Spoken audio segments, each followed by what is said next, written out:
Good morning students. आज हम शुरू करने जा रहे हैं हमारा फिजिक्स का फर्स्ट यूनिट क्लास 12th का इलेक्ट्रोस्टैटिक्स। तो सबसे पहले बात करते हैं कि इलेक्ट्रोस्टैटिक्स क्या होता है। इलेक्ट्रोस्टैटिक्स शब्द जो है वो दो वर्ड से मिलकर बना हुआ है, एक है इलेक्ट्रो और एक है स्टैटिक्स। इलेक्ट्रो का मतलब होता है इलेक्ट्रिसिटी,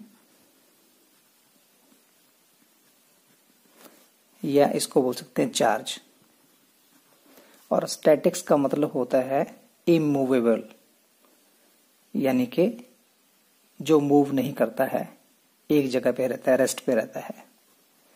तो इलेक्ट्रो का मतलब इलेक्ट्रिसिटी या चार्ज, और स्टैटिक्स का मतलब है रेस्ट। तो इलेक्ट्रोस्टैटिक्स की डेफिनेशन क्यों ही the study of electric charge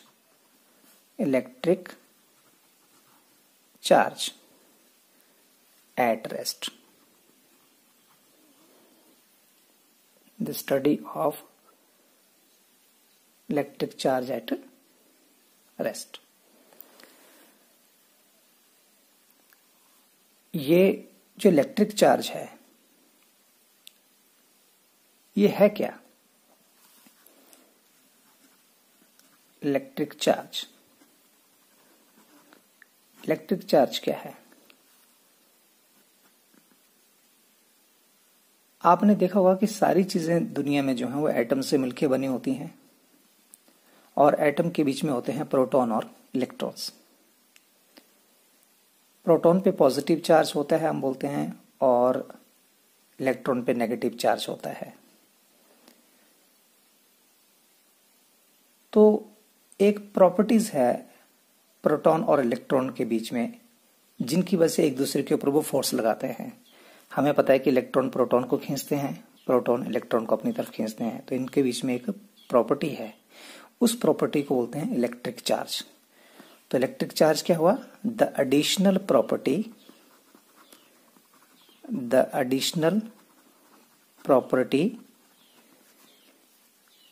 of protons and electrons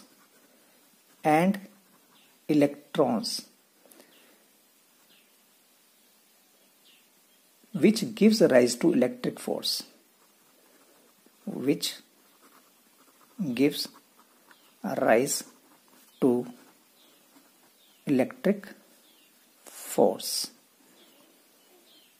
between them.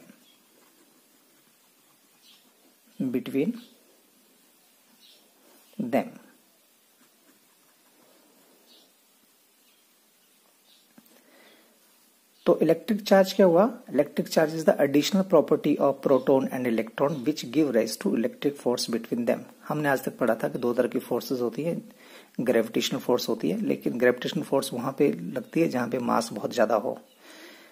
लेकिन ये प्रोटॉन और इलेक्ट्रॉन ये बहुत छोटे छोटे हैं, इनके बीच में कौन सी फोर्स होती है? तो ग्रेविटेशन फोर्स भी होती है, लेकिन उसके अलावा इनके बीच में एक और फोर्स होती है, that is called electric charge. The additional property of the protons and electron which give rise to electric force between them. एक इलेक्ट्रॉन पे कितना चार्ज होता है? तो इलेक्ट्रॉन को मैंने ई लिखा। इलेक्ट्रॉन पे चार्ज होता है 1.6 इंटू 10⁻⁻19 कूलम, और ये नेगेटिव माइनस से रिप्रेजेंट करते हैं। प्रोटॉन के ऊपर कितना होता है? सेम चार्ज होता है पर प्लस का होता है, प्लस 1.6 इंटू 10⁻⁻19 कूलम। ये चार्ज जो है इलेक्ट्रॉन पे या प्रोटॉन पे जो चार्ज है ये किस तरह से आता है, किस बॉडी पे नेगेटिव चार्ज आएगा या पॉजिटिव चार्ज आएगा? तो दिस इज उसको बोलते हैं हम फ्रिक्शनल इलेक्ट्रिसिटी।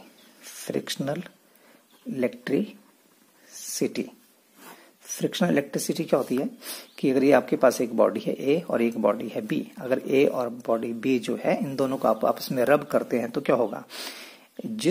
ये भी एटम से मिलकर बनी हुई है, ये भी एटम से मिलकर बनी हुई है, तो जिसके एटम में इलेक्ट्रॉन जो है लूजली बाउंड होते हैं वो अपने इलेक्ट्रॉन को निकाल देता है, लूज कर देता है, और जिसके एटम में इलेक्ट्रॉन टाइटली बाउंड होते हैं वो लूज नहीं होते।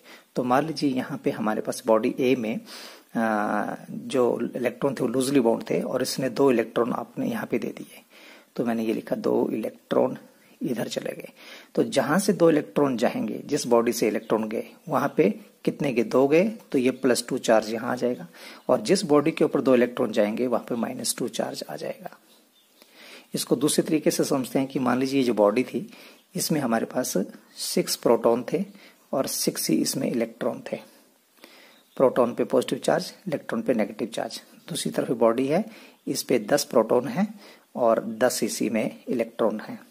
तो जैसे यहाँ पे शुरू में क्या था, +6 और -6 टोटल चार्ज न्यूट्रल 0 था।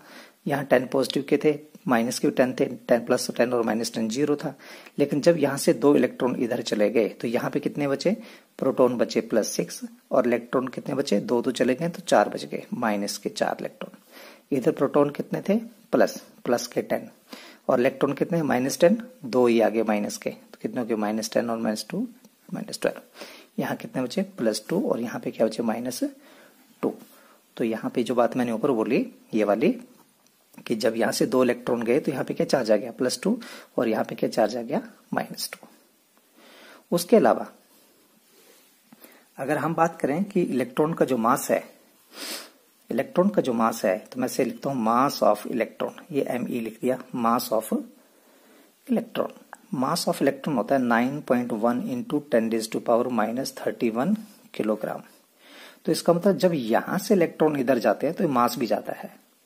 तो जिस बॉडी के ऊपर नेगेटिव चार्ज आता है वहां पे इलेक्ट्रॉन बढ़ जाते हैं, यानी कि मास बढ़ जाता है। तो इसका मतलब जो नेगेटिव चार्ज बॉडी है, जो बी बॉडी, इसमें नेगेटिव चार्ज बढ़ गया, -2 चार्ज आया है, तो इसका मास ज्यादा होगा, तो ये बॉडी हैवी होगी।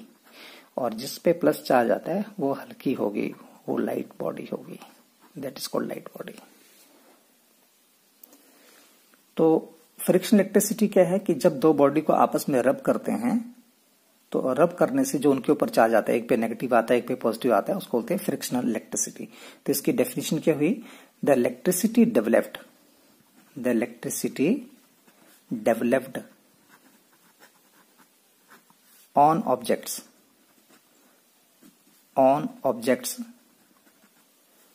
when they are rubbed with each other,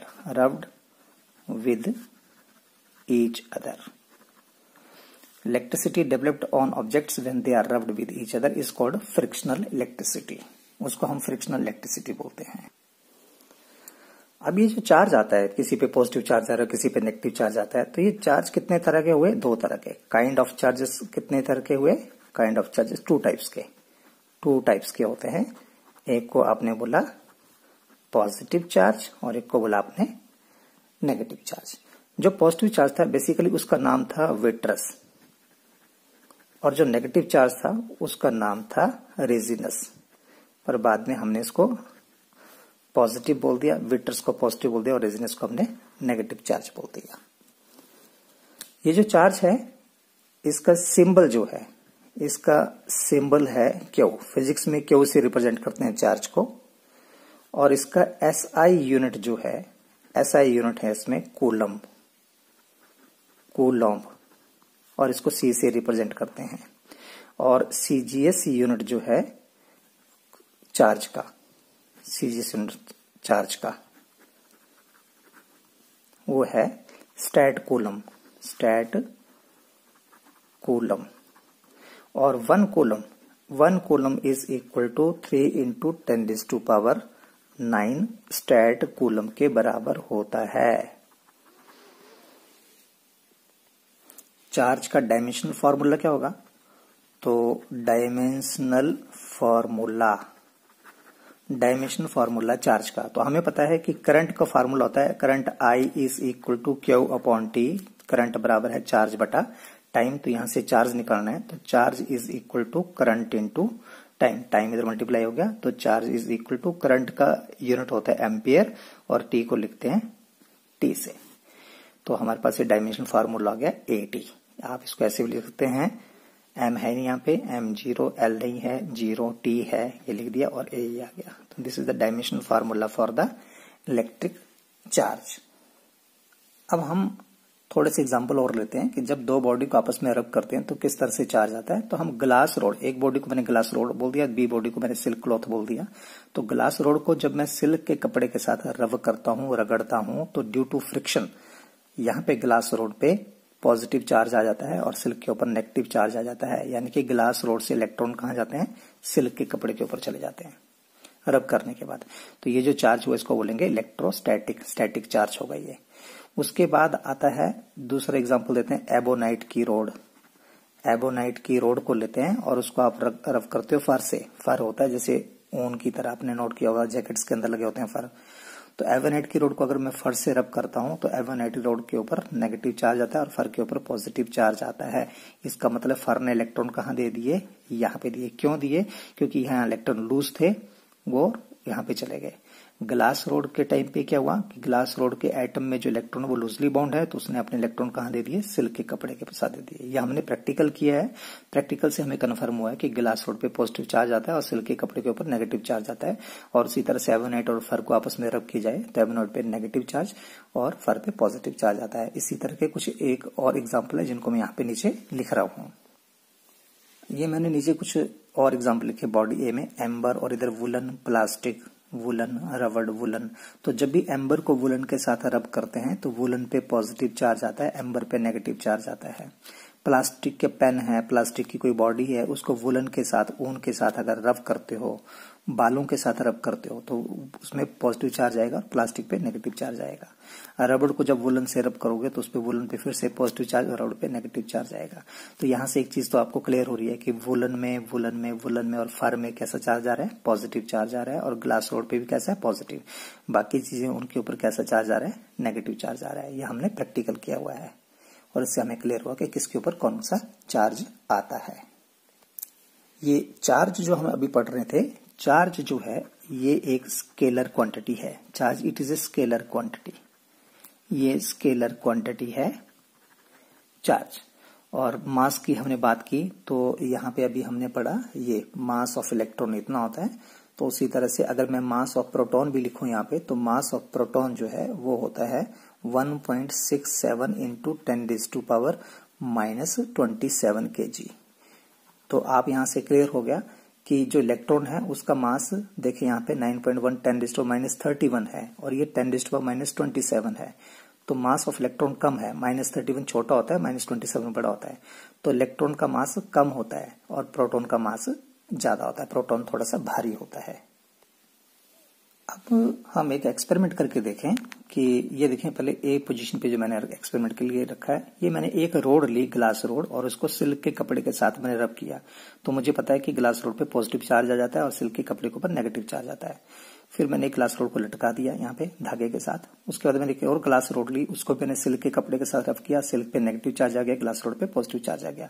अब इस ग्लास रोड को इस लटकी हुई ग्लास रोड के नजदीक लेके गया तो मैंने क्या नोट किया कि इसके दोनों सिरे जो पॉजिटिव पॉजिटिव थे एक दूसरे को रिपेल कर रहे थे। दूसरा प्रैक्टिकल किया, उसमें मैंने देखा ये बी पॉइंट जो है, यहाँ पे मैंने ग्लास रोड ली। ये देखो मैंने लिखा ग्लास रोड, सिल्क के कपड़े से रब किया, ग्लास रोड पे पॉजिटिव चार्ज आया और सिल्क के कपड़े पर नेगेटिव आ गया। और मैंने एक एबोनाइट की रोड ली, उसको मैंने फर से रब किया, फर पे पॉजिटिव चार्ज आया और एबोनाइट की रोड पे नेगेटिव चार्ज आया। जब एबोनाइट की रोड को ग्लास रोड के नजदीक लेके आया तो वो अट्रैक्ट कर रहे हैं, एक दूसरे को खींच रहे हैं। इस पे पॉजिटिव चार्ज है, इस पे नेगेटिव चार्ज है। उसी तरह लास्ट में मैंने तीसरे में क्या किया, मैंने एबोनाइट की रोड ली, उसको फर से रब किया, फर पे पॉजिटिव चार्ज आया, एबोनाइट पे नेगेटिव चार्ज आया। ये भी एबोनाइट की रोड ली, इसको फर से रब किया, यहाँ पॉजिटिव चार्ज है, एबोनाइट पे नेगेटिव चार्ज है। तो नेगेटिव सिरे को जब नजदीक लाया तो दोनों एक दूसरे को रिपेल कर रहे थे। तो आप यहाँ देखें नेगेटिव भी रिपेल कर रहे हैं और उसके बाद स्टार्टिंग में देखें पॉजिटिव भी रिपेल कर रहे हैं, पर पॉजिटिव और नेगेटिव आपस में एक दूसरे को अट्रैक्ट कर रहे हैं। इससे हमारे पास एक चीज क्लियर हो जाती है कि जो सेम चार्जेस हैं वो रिपेल करते हैं, ये रिपेल कर रहे हैं, ये भी रिपेल कर रहे हैं, और जो अपोजिट चार्जेस है वो अट्रैक्ट करते हैं। तो ये मैंने नीचे लिख दिया कि लाइक चार्जेस, लाइक का मतलब same, like charges repel each other, same charges को रिपेल करते हैं, and unlike charges attract each other. अब हमारा अगला टॉपिक है इलेक्ट्रोस्टैटिक इंडक्शन। इलेक्ट्रोस्टैटिक इंडक्शन का मतलब है, इंडक्शन होता है दूर से बिना छुए हुए। इलेक्ट्रोस्टैटिक का मतलब है ऐसा चार्ज पैदा कर देना जो मूव ना करता हो किसी दूसरी बॉडी में। तो मान लीजिए आपके पास एक ये बॉडी है, इस बॉडी के दो सिरे हैं, ए सिरा और ये बी सिरा। इसको मैंने किसी वुडन स्टैंड के ऊपर रख दिया है और एक ग्लास रोड ली और ग्लास रोड को मैंने सिल्क के कपड़े के साथ रब किया और रब करने के बाद मैं उसको यहाँ ले आया। तो जब मैंने ग्लास रोड को रब किया उस पर पॉजिटिव चार्ज आया। पॉजिटिव चार्ज वाले सिरे को जब मैंने इस बॉडी के नजदीक ले आया तो मुझे पता है ये बॉडी भी किससे मिलकर बनी हुई है, एटम से मिलकर बनी है। और एटम में क्या होते हैं, प्रोटॉन और इलेक्ट्रॉन होते हैं। तो पॉजिटिव चार्ज किसको खींचेगा, नेगेटिव चार्ज को। तो बॉडी में जितने फ्री इलेक्ट्रॉन होंगे सारे के सारे इस साइड आ जाएंगे, सारे फ्री इलेक्ट्रॉन इस साइड आ जाएंगे। तो उस साइड क्या रह जाएगा, उस साइड रह जाएगा पॉजिटिव चार्ज, इस साइड पॉजिटिव चार्ज रह जाएगा, सारे सारे फ्री इलेक्ट्रॉन इस तरह आ जाएगा। लेकिन जैसे इस बॉडी को मैं फिर से वापस कर लेता हूं तो ये नेगेटिव चार्ज डिसअपियर हो जाएगा। ये तभी आएगा जैसे मैं इसको नजदीक लेके आऊंगा, यहाँ पे नेगेटिव चार्ज आ जाएगा, फिर से वापस ले जाऊंगा तो फिर से डिसअपियर हो जाएगा। तो ये होता है temporary electrification of a conductor when charged body is brought near it is called electrostatic induction. तो हमारी डेफिनेशन क्या बनी इलेक्ट्रोस्टैटिक इंडक्शन की, ये बनी हमारे पास the temporary electrification of a conductor when a charged body is brought near it. किसी भी बॉडी में आपने टेम्परेरी थोड़ी देर के लिए उसमें चार्ज पैदा करना, कैसा, temporary. When a charged body is brought near, जब ये चार्ज बॉडी को हम इसके नजदीक के लेके आए तो यहाँ पे भी चार्ज क्रिएट हो गया, that is called electrostatic induction. ये डेफिनेशन हुई, इसको आप उतार लीजिएगा डेफिनेशन को, the temporary electrification of a conductor when a charged body is brought near it. ये जो चार्ज यहाँ पे पैदा होते हैं, नेगेटिव और पॉजिटिव चार्ज पैदा होते हैं थोड़ी देर के लिए, इनको आप बोलते हैं इंड्यूस्ड चार्जेस। इनको बोलेंगे इंड्यूस्ड चार्ज, ये भी और ये भी दोनों इंड्यूस्ड चार्ज। और ये जो ग्लास रोड के ऊपर पॉजिटिव चार्ज है क्योंकि वो इनको पैदा कर रहा है तो इसको बोलेंगे आप इंड्यूसिंग चार्ज, इसको बोलेंगे इंड्यूसिंग चार्ज। क्या हम इंडक्शन के वजह से किसी बॉडी को परमानेंट चार्ज कर सकते हैं? ये तो टेम्परेरी चार्ज आया, तो क्या इसको परमानेंट का चार्ज कर सकते हैं? यस कर सकते हैं। तो ये देखिए यहाँ पे सबसे पहले आपके फिगर नंबर 1 देखिए, यहाँ पे मैं ये ग्लास रोड को लेके आया हूँ। तो जैसे ग्लास रोड को इसके नजदीक लेके आया बॉडी में, तो इस बॉडी के ए सिरे में यहाँ पे नेगेटिव चार्ज आ गया क्योंकि पॉजिटिव नेगेटिव को खींच रहा है और इधर पॉजिटिव चार्ज क्रिएट हो गया। और ग्लास रोड को मैं यहीं पे रहने दूं तो इस बी फिगर को देखिए, ये जो बी वाला पोर्शन था, इसका सिरा था, इसको मैं अर्थ कर देता हूँ, हाथ से टच करता हूँ, ये तार लगा के जमीन में लगा देता हूँ, तो ये पॉजिटिव चार्ज कहाँ चला जाएगा, ग्राउंड में चला जाएगा। ठीक है, और आगे ये तीसरा देखिए, तो पॉजिटिव चार्ज जब ग्राउंड में चला गया, अब इसमें तार को हटा लिया, अब यहाँ पे कोई चार्ज नहीं रहा, और ये पॉजिटिव चार्ज था रोड पे, तो इसने नेगेटिव चार्ज को पकड़ के रखा है। अब इस रोड को भी अगर मैं यहाँ से हटा लेता हूँ तो ये जो नेगेटिव चार्ज यहाँ था वो पूरी की पूरी बॉडी में फैल जाएगा। तो इस तरह से जो बॉडी शुरू में न्यूट्रल थी, जिसमें कोई चार्ज नहीं था, पॉजिटिव नेगेटिव बराबर था, वो सारी की सारी क्या होगी, नेगेटिव आ गई। तो इसी तरह से अगर मैंने बॉडी को नेगेटिव करना है तो मैं एक पॉजिटिव रोड लेके आऊंगा, ग्लास रोड लेके आऊंगा जिसके ऊपर पॉजिटिव चार्ज हो, तो मैं पूरी बॉडी पे नेगेटिव चार्ज पैदा कर सकता हूँ। अगर मैंने उल्टा करना हो तो मैं यहाँ पे एवोनाइट की रोड लाऊंगा, तो उसमें नेगेटिव चार्ज होगा, वो पॉजिटिव को खींचेगा, और मैं यहाँ पे तार लगाऊं, यहाँ पे नेगेटिव होगा, यहाँ पे मैं वायर लगाऊंगा, नेगेटिव चार्ज जमीन में चला जाएगा और पॉजिटिव रहेगा यहाँ पे। जब रोड को हटा लूंगा तो वो पॉजिटिव चार्ज पूरे इसमें बॉडी में फैल जाएगा। तो इस तरह से मैं चार्ज को जो है बॉडी के ऊपर पैदा कर सकता हूँ, इसको बोलते हैं इलेक्ट्रोस्टैटिक इंडक्शन। अब फ्रिक्शन इलेक्ट्रिसिटी का एक एक्सपेरिमेंट है, ये देखिए एक पेन है मेरे पास, जिसको मैंने बालों से रगड़ा और उसको सिरे को यहाँ पे लेके आया, तो मैं देख रहा हूँ ये कागज के टुकड़े इसके साथ चिपक रहे हैं, देखिए ये चिपक रहे हैं इसके साथ।